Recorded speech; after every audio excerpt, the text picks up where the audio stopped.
हिंदी में यूपीएससी की तैयारी से संबंधित प्रोग्राम्स को देखने के लिए सब्सक्राइब करें स्टडी IQ IAS हिंदी।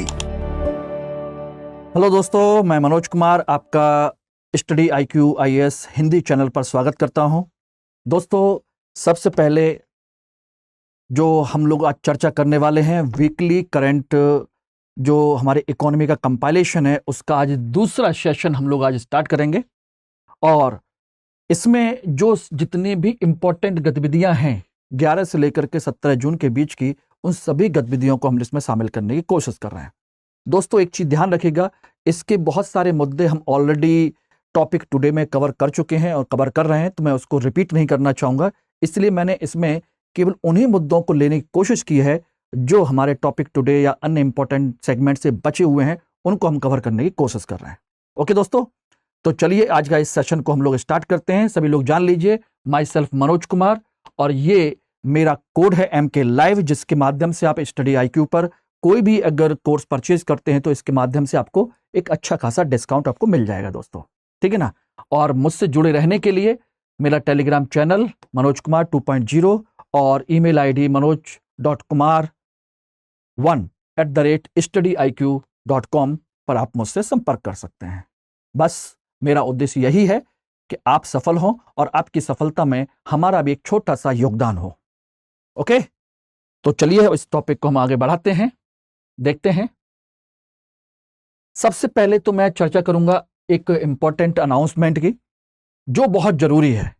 भाई, जो लोग 2024 का एग्जाम देना चाहते हैं और सफलता हासिल करना चाहते हैं, केवल एग्जाम देना नहीं, एग्जाम देने के लिए तो आप कुछ भी कर सकते हैं, पढ़ना ना पढ़ना आपके हाथ में है, लेकिन जो सफलता हासिल करना चाहते हैं वो हमारे इस P2I बैच से जरूर जुड़ें, जरूर जुड़ें। ये ध्यान रखिएगा 2024 में सफलता हासिल करने के लिए, क्योंकि बात सिर्फ पैसे की नहीं है, बात यह है कि इस बैच में हम जो प्रोवाइड कराने वाले हैं बहुत ही जरूरी है एक छात्र के दृष्टिकोण से।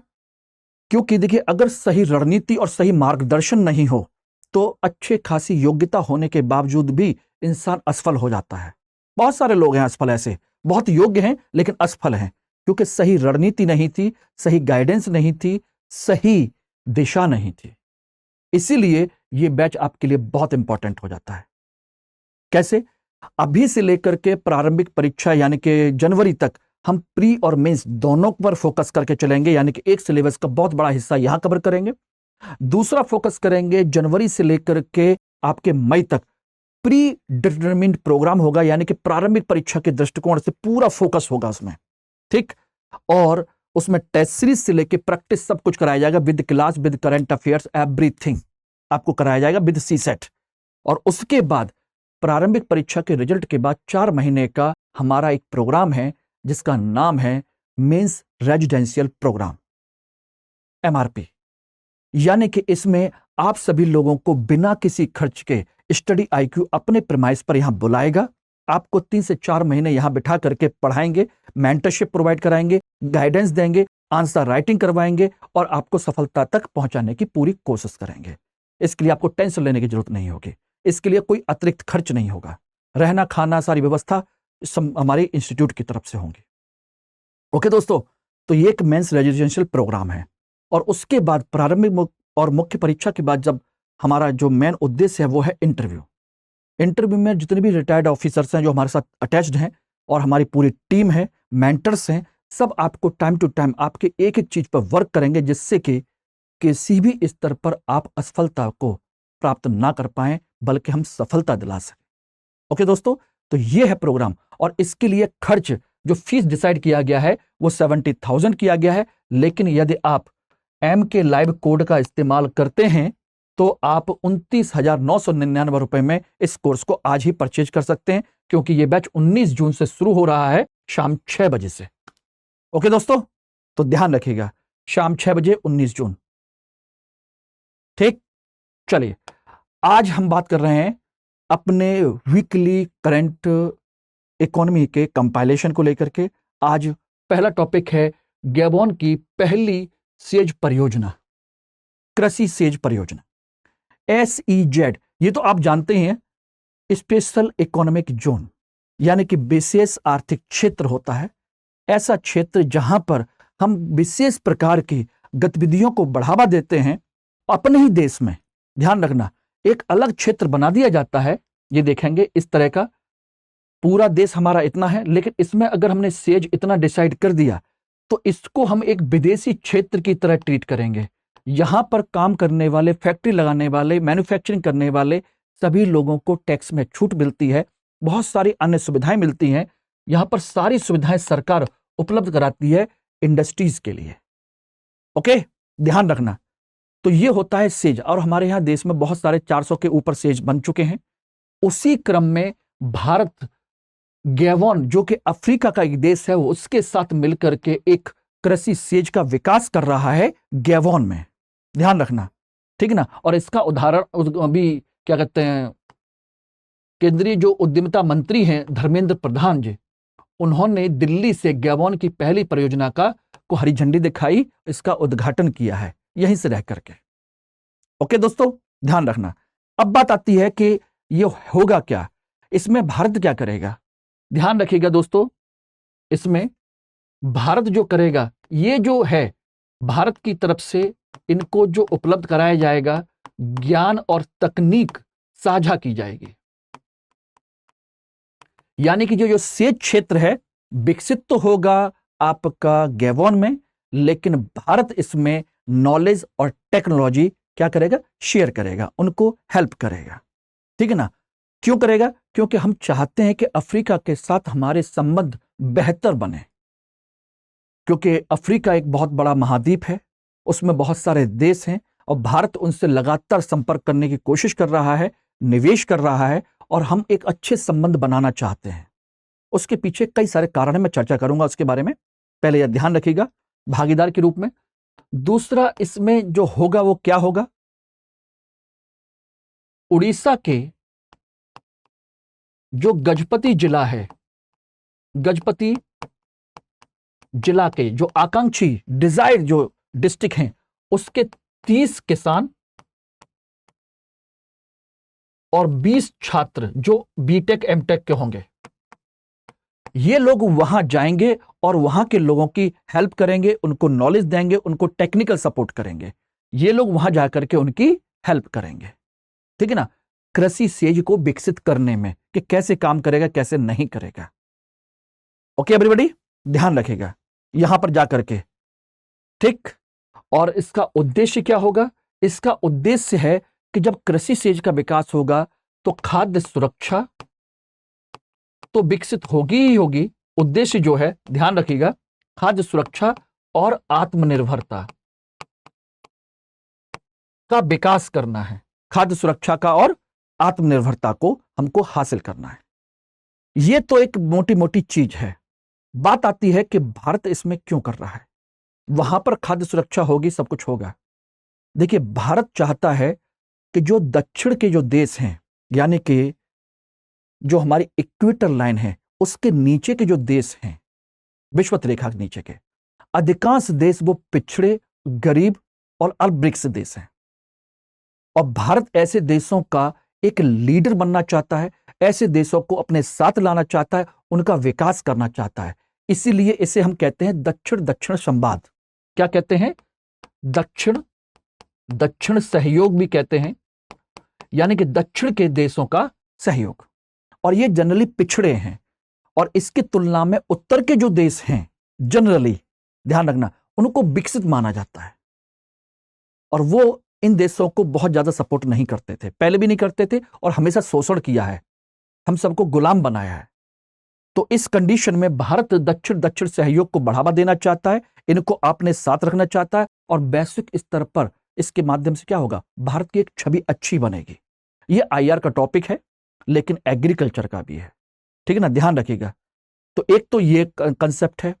इसीलिए भारत ने अब तक, सोचिएगा, अफ्रीका में, मैं किसी एक देश की बात नहीं कर रहा, साउथ अफ्रीका की बात नहीं कर रहा, मैं बात कर रहा हूं अफ्रीका महाद्वीप में, ध्यान रखना, लगभग 12.3 बिलियन डॉलर का क्या दिया है, ऋण उपलब्ध कराया है लोगों को। वहां पर जो देश हैं उनको क्या दिया है, ऋण दिया है। 12 बिलियन डॉलर का ऋण दिया है। ठीक है ना, और लगभग 700 मिलियन डॉलर अनुदान दिया है। और कितने देशों में भारत की सहयोगी परियोजनाएं चल रही हैं, ये आपको बताने की आवश्यकता नहीं है। बहुत सारे देश हैं, इनमें केन्या से लेकर के साउथ अफ्रीका से लेकर के नाइजर से लेकर के बहुत सारे देशों के साथ भारत की बहुत सारी परियोजनाएं भी चल रही हैं, क्योंकि हम भारत चाहता है कि अफ्रीका के जो रिसोर्स है उसका यूटिलाइज किया जाए, अपने लिए भी और दुनिया के लिए भी। Everybody, it is okay? Clear हो गया? तो ये है कंसेप्ट। इनमें से जो 5-6 पॉइंट हैं, इन्हीं पर फोकस करना है। इसी के दृष्टिकोण से भारत ने कृषि सेच परियोजना गैबोन की क्या की है? फंड किया है, सपोर्ट किया है, टेक्निकल और नॉलेज दोनों के स्तर पर। ओके दोस्तों, ध्यान रखिएगा। नंबर 2, इसके बाद दूसरा जो टॉपिक है वो है भारत का समुद्री भोजन का निर्यात। ध्यान रखना, सी फूड के मामले में इंडिया बहुत बड़ा प्लेयर बन चुका है, बहुत बड़ा। और दुनिया में सबसे ज्यादा खाए जाने वाला भोज्य पदार्थ कौन सा है? सी फूड ही है, क्योंकि अधिकांश देश जो समुद्र किनारे रहते हैं और अंदर भी रहते हैं तो वो सी फूड खाना पसंद करते हैं। और ध्यान रखिएगा, भारत का समुद्री खाद्य निर्यात वित्तीय वर्ष 2022-23 में मूल्य और मात्रा के मामले में अब तक का सबसे उच्च स्तर पर पहुंच गया है। कितना पहुंच गया है? ध्यान रखिएगा,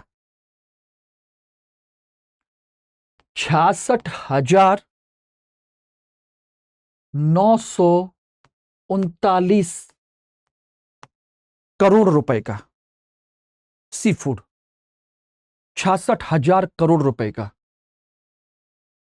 ये रुपए में पहुंचा, इतना हमने निर्यात किया है। और मात्रा के हिसाब से देखा जाए तो 1.7 मिलियन टन ये मात्रा में है और ये मूल्य में है। ये अब तक का सबसे ज्यादा है भारत के संदर्भ में।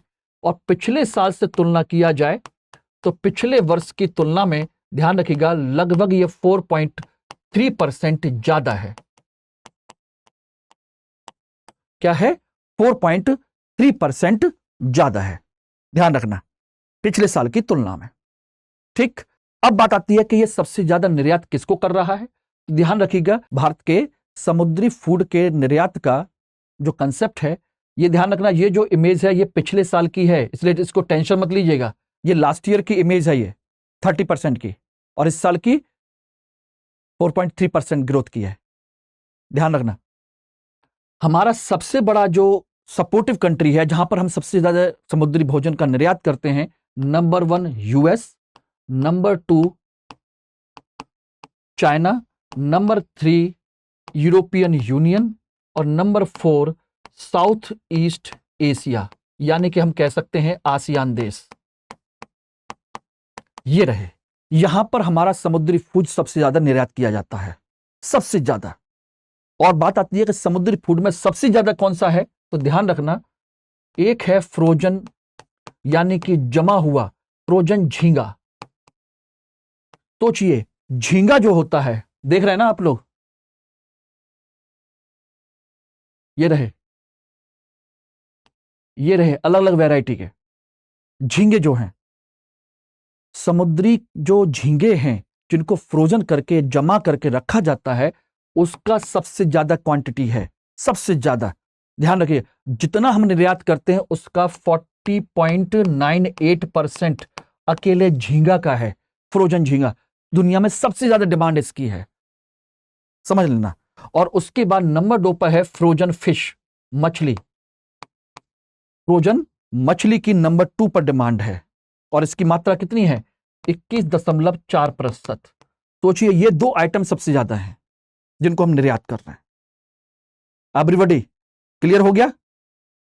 तो ये एक कंसेप्ट है। तो ध्यान रखना, हम सबसे ज्यादा निर्यात किसको करते हैं, सबसे ज्यादा निर्यात होता क्या है, ठीक है ना, कितने मूल्य में हुआ है, क्लियर हो गया। और ध्यान रखना, समुद्री भोजन इसका मतलब है ये मीठे पाने वाली नहीं है, ये समुद्री है। और ध्यान रखना, समुद्री भोजन यानी कि समुद्री मछली पकड़ने का सबसे बड़ा राज्य कौन सा है? गुजरात। यानी कि समुद्री भोजन पर सबसे ज्यादा काम होने वाला जो है राज्य कौन सा है? गुजरात। जहां पर सोचिए नॉन वेज अलाउड नहीं है, जिस राज्य में वहां पर सबसे ज्यादा इसकी फिशिंग की जाती है, समुद्री मछलियों की, और उसको सबसे ज्यादा निर्यात करने वाला स्टेट वही है। समझिएगा। Okay everybody, clear? क्लियर हो गया ना? चलिए नेक्स्ट टॉपिक हम लोग देखते हैं। अगला टॉपिक है, बहुत ही इंपॉर्टेंट है, एकीकृत अनाज भंडारण योजना। एकीकृत अनाज भंडारण योजना, यह अभी योजना शुरू नहीं हुई है। भारत सरकार का यह उद्देश्य है कि वह सहकारी क्षेत्र में दुनिया की सबसे बड़ी अनाज भंडारण योजना के सुविधाजनक बनाने के लिए एक अंतर मंत्रालयी समिति का गठन करेगी, के गठन की मंजूरी दे दी गई है। एक यानी कि एक इंटर मिनिस्ट्रियल कमेटी बनेगी जो इस अनाज भंडारण के लिए काम करेगी। यह उद्देश्य है, यह अभी सरकार ने कहा है, ठीक है ना। अब बात आती है कि यह है क्या, क्यों जरूरत है इंटीग्रेटेड। आपको अगर खेती किसानी की थोड़ी समझ है ना दोस्तों, तो आप समझेंगे कि किसान के लिए खेती करना जितना मुश्किल नहीं है, उससे ज्यादा मुश्किल है होता है उसको फसल कटने के बाद अपने अनाज को सुरक्षित जगह पर रखना। अब कहोगे सर ऐसी इसमें कौन सी बड़ी बात है, हर घर में होता है। बेटा हर घर में होता है, तो सोचिए कि इस समय जो तूफान आ रहा है, उन घरों में अनाज वगैरह भरा होगा तो क्या हालत होगी उनकी, सब गए काम से। सोचना, उसी तरीके से किसी घर में आग लग जाए, और बहुत सारे किसानों के पास तो केवल झोंपड़ियां हैं, कहां रखें। तो एक समस्या तो यह है कि किसानों के पास रखने की जगह नहीं होती, जिसकी वजह से उन्हें मजबूरी में अपना अनाज बेचना पड़ता है। और दूसरी समस्या क्या है, किसान को अपना अनाज तुरंत बेचना पड़ता है, तो बाजार में सोचना अनाज की आपूर्ति बहुत ज्यादा बढ़ जाती है। और जब सोचिए किसी भी चीज की आपूर्ति बढ़ जाएगी दोस्तों, तो उसकी कीमत घट जाती है, ठीक है ना। आपूर्ति ज्यादा तो कीमत घट जाती है। तो ऐसे में किसान को अपनी वस्तु का सही मूल्य नहीं मिल पाता। एक तो समस्या यह है। दूसरी समस्या मैंने कहा, तो किसान को अगर सुरक्षित रखना है, किसान को बचाना है, तो एक तो हमें यह काम करना पड़ेगा। दूसरी समस्या समझ लीजिए कि अगर यह खराब हो रहा है, उसके पास अच्छी भंडारण व्यवस्था नहीं है, तो सोचिए कि बहुत सारा अनाज सड़ जाता है, खराब हो जाता है भंडारों में, ठीक है ना। लाने ले जाने में बहुत सारी चीजें खत्म हो जाती हैं। इससे एक संकट खड़ा और होता है, खाद्य सुरक्षा का संकट खड़ा होता है। अगर हमारा अनाज सड़ने लगेगा, फल फूल सब्जियां सड़ने लगेंगी, अगर 30% भी माना जाए, तो सोच लीजिए कि हमारे कितनी बड़ी खाद्य सुरक्षा की समस्या होगी। और भारत में आपको पता है, अच्छी भंडारण व्यवस्था या अच्छी पैकेजिंग व्यवस्था न होने के कारण एक चीज समझ लीजिए कि भारत में लगभग 30% जो फल फूल सब्जी अनाज है वो हमारा सड़ जाता है, जिसकी वजह से कितना बड़ा संकट खड़ा होता है।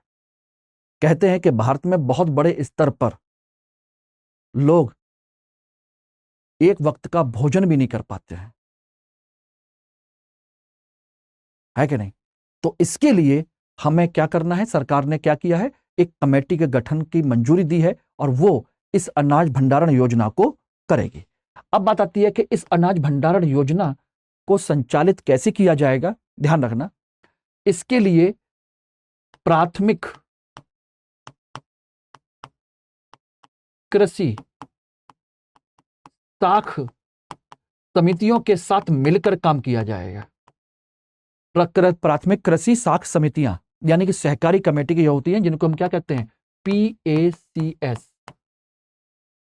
प्राइमरी एग्रीकल्चर क्रेडिट कमेटीज, ठीक है ना। ये समितियां होती हैं, और ये समितियां भारत में लगभग 63,000 समितियां हैं। कितनी हैं? 63,000। अगर ये समितियां मिलकर के काम करेंगी, तो इतना मान के चलिए कि इनके माध्यम से लगभग हम 70 मिलियन टन अनाज का सही भंडारण कर सकते हैं, सही भंडारण किया जा सकता है इसके माध्यम से। 63,000 साख समितियों के माध्यम से हम कर सकते हैं, ठीक है ना, ध्यान रखना। और दूसरा, इस योजना को 3 मंत्रालय मिलकर के चलाएंगे। 3 मंत्रालय होंगे, एक कृषि मंत्रालय, ये तो है ही है। दूसरा है खाद्य प्रसंस्करण मंत्रालय, और तीसरा है ग्रामीण विकास मंत्रालय। ग्रामीण विकास, ये तीन मंत्रालय मिलकर के इस योजना को संचालित करने की कोशिश करेंगे, क्योंकि ये केवल इतना का ही नहीं है, ठीक है ना। इसमें ध्यान रखिए, ग्रामीण विकास के साथ साथ में जो असली जो काम है वो ध्यान रखना, वो किसका है? सहकारिता मंत्रालय का है। यानी कि कुल मिलाकर के इस योजना को चलाएगा कौन? मेन जो मंत्रालय है वो है सहकारिता मंत्रालय, कोऑपरेटिव मिनिस्ट्री ऑफ कॉर्पोरेशन, सहकारिता मंत्रालय। ग्रामीण विकास इसमें नहीं है, सहकारिता मंत्रालय है। मेरे दिमाग से गलती से मिस हो गया था वो, ठीक है ना, ध्यान रखना। तो ये तीन मंत्रालय मिलकर के इसको संचालित करेंगे, लेकिन मेन लीड कौन करेगा? सहकारिता मंत्रालय दोस्तों, ठीक है ना। अब इसमें होगा क्या? इसमें कुछ नहीं होगा, हर क्षेत्र में, हर आसपास के जिले में, ध्यान रखना, क्या किया जाएगा? एक एकड़ में समझ लीजिएगा, एक भंडारण की सुविधा बनाई जाएगी 1 एकड़ की। उसमें लगभग 2.25 करोड़ रुपए की लागत आएगी। क्या होगी? ये लागत होगी जिसको विकसित किया जाएगा, और उसके बाद वहां पर क्या होगा? उस जगह पर एक हॉल बनाया जाएगा, वेयरिंग हाउस बनाया जाएगा, स्टोरेज हाउस बनाया जाएगा, कंटेनर डिपो बनाया जाएगा, खरीद केंद्र विकसित किया जाएगा। सब कुछ होगा वहां पर, यानी कि हॉल भी होगा, खरीद केंद्र भी होगा, कंटेनर डिपो भी होगा, समझिएगा। प्रसंस्करण का एक छोटा सा प्लांट भी होगा वहां पर, कि अगर किसी चीज को हम सुरक्षित रखना चाहते हैं तो प्रोसेस भी हो सके, प्रसंस्करण भी होगा, ठीक, ध्यान रखना। और ये केंद्र काम कैसे करेगा? ये काम करेगा दोस्तों हब एंड स्पोक मॉडल पर। अब कहोगे sir hub and spoke model क्या होता है? देखिए, हब एंड स्पोक मॉडल का मतलब होता है कि ये तो है हब, यानी कि कहते हैं ना मेन हब है, और स्पोक मतलब छोटे छोटे क्षेत्र जो हैं, ये रहे,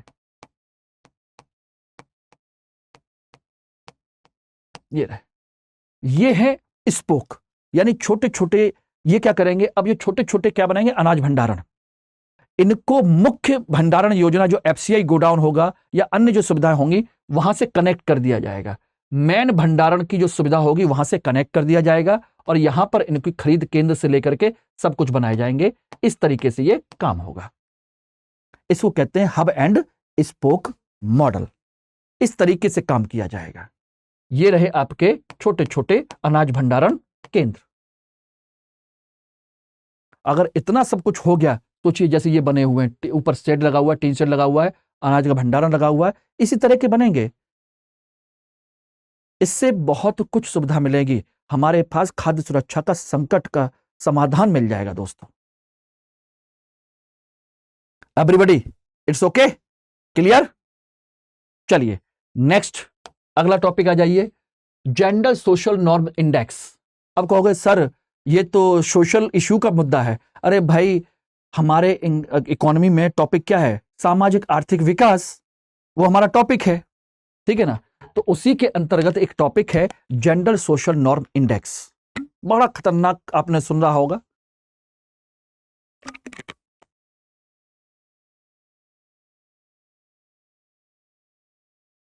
और इसमें क्या लिखा हुआ है?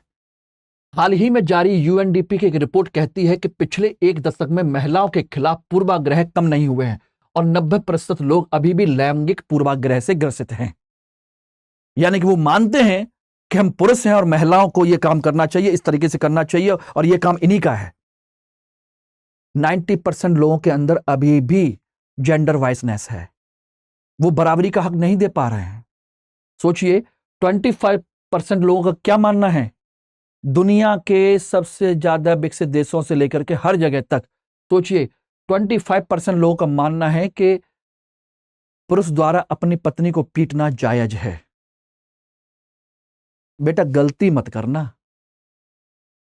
आज की महिला, समझ लीजिए कि आज की नारी सब पे भारी वाली कहानी है। सोचिए आईएएस टॉप कर रहे हैं, टॉप 10 में 4-5 आ रही हैं। सोचिए उससे ज्यादा भी आ रही हैं। अब सोचिए जो आईएएस हो उसको कोई पीट पाएगा? सोचिएगा।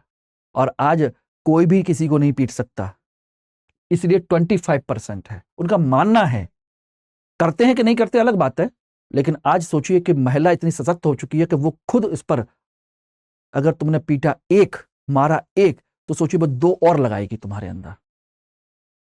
सोचिए, पहले की तरह नहीं है कि पिटती रहे, कुटती रहे और पैर पूजती रहे, खाना लगाती रहे, कहीं से भी लाए, कैसी भी लाए, मुझे पति की सेवा करना मेरा धर्म है, पति मेरा भगवान है। वो पिछले जब पहले की कहानियां हो गई, अब ऐसा नहीं है। लेकिन फिर भी लोग तो मानते हैं ना, अभी भी 90% लोग मानते हैं, ये मानते हैं कि महिलाओं को वही करना चाहिए जो डिसाइड किया हुआ है, और 25% कहते हैं कि नहीं, पत्नी को पीटना जायज है। अब क्यों जायज है? देखिए, अलग अलग समय की अलग अलग परिभाषा हो सकती है। हो सकता है कोई कोई महिला थोड़ी सी ज्यादा परेशान करती हो, उसको समझ में ना आता हो, ज्यादा नौटंकी करती हो, वो कुछ एक केस में हो सकता है, लेकिन जनरली केसेस में नहीं। ठीक है ना, ध्यान रखिएगा, इस चीज को समझिएगा।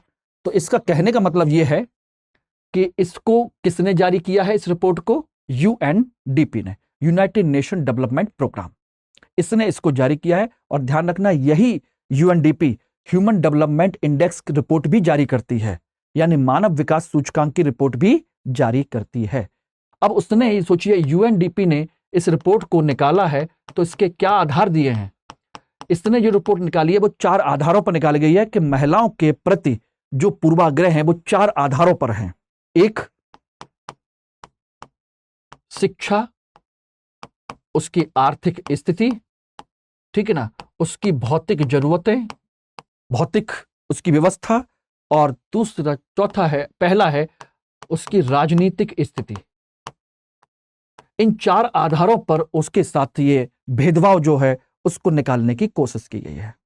ठीक है ना, इसमें सोचिए कि इसने लगभग 85% पॉपुलेशन को कवर किया है इसमें, यानी दुनिया के 85% पॉपुलेशन जिन देशों में शामिल है उन देशों को इसने शामिल किया गया है।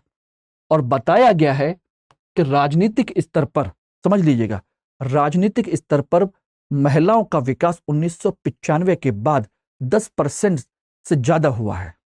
इसमें कहा गया है कि देश में, पूरे दुनिया में लगभग राज्यों से लेकर के केंद्र सरकार तक 10% महिलाएं संस्था में आ चुकी हैं। यानी कहने का मतलब यह है, देश, दुनिया और राज्यों को अभी 10% महिलाएं संभाल रही हैं। बात समझ रहे नहीं? जैसे बंगाल की आपकी ममता बनर्जी हैं, ठीक है ना, अमेरिका में चला जाइए तो कमला हैरिस हैं, उपराष्ट्रपति के तौर पर हैं। ठीक, हमारे यहाँ की प्रेसिडेंट कौन है? द्रौपदी मुर्मू जी हैं। तो ये क्या है? दुनिया को 10% महिलाएं राजनीतिक स्तर पर, उच्च स्तर पर संभाल रही हैं, यानी 10% भागीदारी बढ़ गई है। और दूसरा क्या कहा गया है इसी में, 10% उच्च स्तर पर महिलाएं हैं राजनीति में, और लगभग 25% एमपी और एमएलए हैं पूरी दुनिया में, यानी कि सांसद के स्तर पर 25% महिलाएं हैं इसमें, यानी कि 1/4 इतनी हो चुकी हैं। बात समझना। लेकिन कोई ऐसा देश भी है जहां पर एक भी महिला ना हो?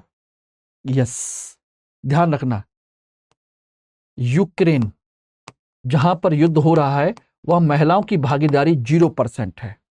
ठीक है ना। Number 2 Yemen, 4%। Number 3 Afghanistan, Afghanistan में भी सोचिए महिलाएं 10% हैं, इस क्षेत्र में आ चुकी हैं। जहां पर सोचिए सबसे ज्यादा क्या हो रहा है, ये स्थिति है। ठीक है ना। अब बात आती है कि दुनिया के ऐसे कौन से देश हैं जहां पर महिलाओं के साथ कोई पक्षपात नहीं होता, या सबसे कम पक्षपात वाले देश। ध्यान रखना, सबसे कम पक्षपात वाले देश कौन कौन से हैं? नंबर 1, ध्यान रखिएगा, नंबर 1 है जर्मनी, जहां पर महिलाओं के साथ सबसे कम पक्षपात होता है। नंबर 2 उरुग्वे, ये साउथ अमेरिका में है, उरुग्वे। नंबर 3 न्यूजीलैंड,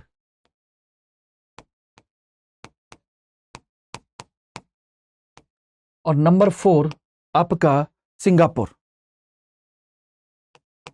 भारत तो बहुत पीछे है। आप समझ सकते हैं कि हमारे यहाँ तो सोच भी कैसी कैसी है, बताने की जरूरत नहीं है। उसके बाद जापान भी है। तो ये देश हैं जो आपके महिलाओं के साथ सबसे कम पक्षपात करते हैं। ये देश हैं जहां पर महिलाओं के साथ सबसे ज्यादा पक्षपात होता है। ठीक है ना। पक्षपात का आधार क्या निकाला गया है? यूएनडीपी ने ये 4 के आधार पर निकाला गया है। ठीक है ना। जिसमें 2 चीजें कही हैं कि 10 में से 9 व्यक्ति ये मानते हैं कि महिलाओं को जैसा होना चाहिए था वैसा ही होना चाहिए था, बदलाव नहीं होना चाहिए। यानी कि वो उनके प्रति पूर्वाग्रह से ग्रसित हैं। 10 में से 9, केवल 1% है जो कहता है कि नहीं, फ्री माइंड है भाई, सब बराबर है। ध्यान रखना। और 25% मानते हैं कि महिलाओं पुरुषों के द्वारा अपनी पत्नियों को पीटना जायज है। ओके, चलिए नेक्स्ट टॉपिक अगला है फेम इंडिया योजना। FAME, fame India. अब ये चर्चा में क्यों है, ध्यान रखना। National mission on electric mobility, ये दिया हुआ है NMEM। ठीक है ना। ये है फेम इंडिया स्कीम, सरकार ने लॉन्च की थी। उसके तहत ध्यान रखिए 1 जून 2023 या उसके बाद पंजीकृत इलेक्ट्रिक 2 पहिया वाहनों पर लागू फेम 2 योजना के तहत दी जाने वाली सब्सिडी को कम कर दिया गया है। यानी कि इसके बाद जो मैन्युफैक्चरर्स जो 2 पहिया वाहन, इलेक्ट्रिक वाहन बना रहे थे, आपके 1 जून 2023 के बाद उन पर जो दी जाने वाली सब्सिडी है उसको कम कर दिया गया है।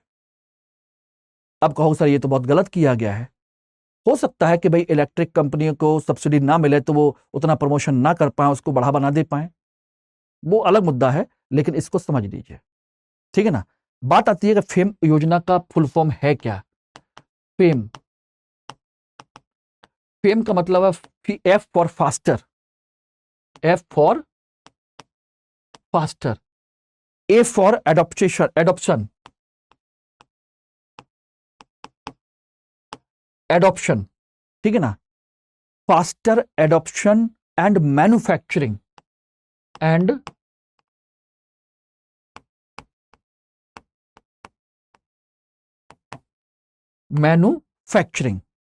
किसका? Of electric and hybrid vehicles, of electric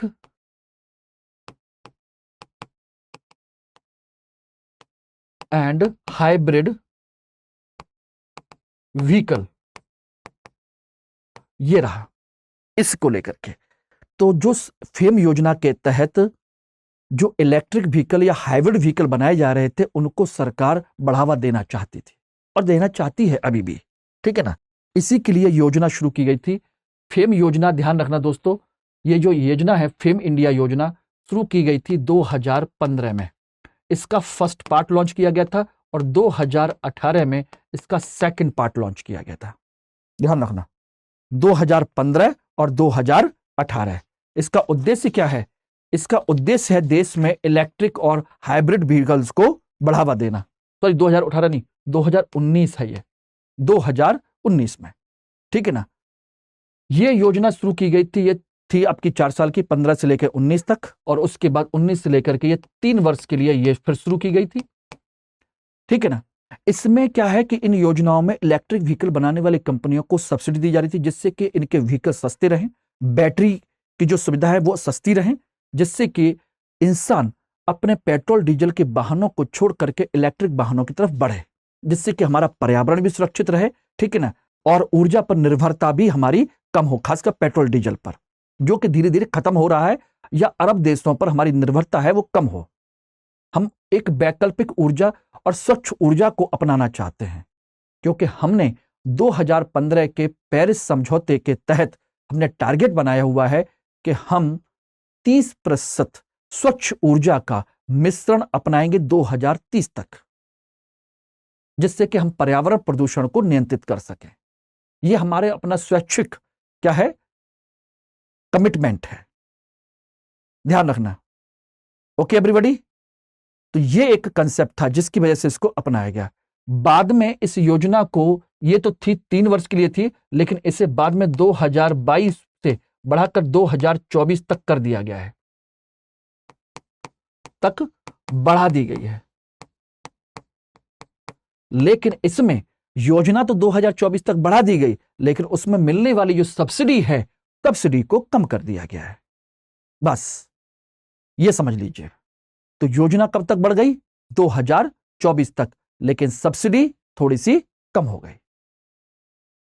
everybody it's okay? तो ये हैं आपके इंपॉर्टेंट टॉपिक जो इस वीक के आपके निकाले गए हैं। बाकी टॉपिक टुडे के साथ में आप बने रहिए, और आपका जो वीकली इकोनॉमिक कंपाइलेशन है ये भी आपके लिए इंपॉर्टेंट है, इसको आप कवर करते रहिए। ओके दोस्तों, थैंक यू वेरी मच।